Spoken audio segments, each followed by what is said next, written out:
वज़ाइफ के लिए वज़ाइफुस्सालिहीन ऑफिशियल को सब्सक्राइब करें। वज़ाइफुस्सालिहीन ऑफिशियल।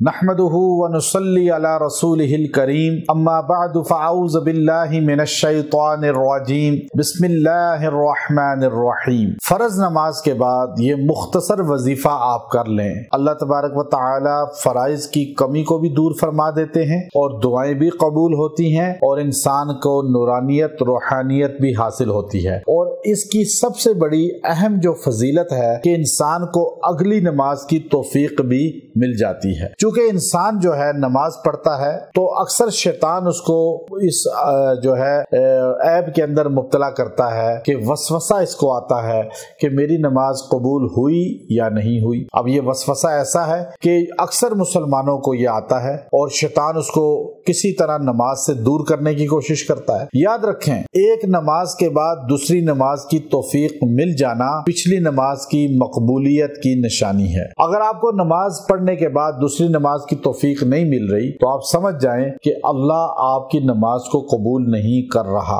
अब आपको अगर कोई नौकरी पे रखता है तो आप एक दिन नौकरी देते हैं, जाके नौकरी करते हैं, तो आपकी नौकरी उसको पसंद आती है तो दूसरे दिन आपको वो आने देगा, तो आपका काम उसको पसंद आ गया। इसी तरह जो अल्लाह के हुजूर सजदा करता है, रुकू करता है, इबादत करता है, अगर एक नमाज कबूल हो गई तो दूसरी की तौफीक मिल जाती है। अब आप फर्ज नमाज के बाद जो मुख्तसर वक़्त है, आप उसके बाद जो है आयतल कुर्सी को एक मर्तबा पढ़ लें।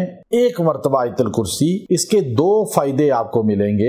एक कि आपको दूसरी नमाज की तौफीक मिल जाएगी, दूसरी नमाज आपको अल्लाह रब्बुल इज्जत पढ़ने की तौफीक देगा। और दूसरी फजीलत बड़ी ये है कि अल्लाह आपको मौत से पहले जन्नत दिखाएगा, जन्नत का महल दिखाएगा। चूंकि हदीस में आता है जो आदमी आयतल कुर्सी को फर्ज नमाज के बाद पढ़ता है उसे मौत नहीं आती, यानी उसके और जन्नत के दरमियान सिर्फ मौत वाक़ है। मौत आते ही इसको जन्नत दिखा दी जाती है और मुंतकिल कर दिया जाता है। तो इसलिए फर्ज नमाज के बाद आयतल कुर्सी का एहतमाम रखें, आयतल कुर्सी को पढ़ें, एक बार पढ़ लें। हर फर्ज नमाज के बाद आपको ये दोनों फ्यूजात हासिल हो जाएंगे।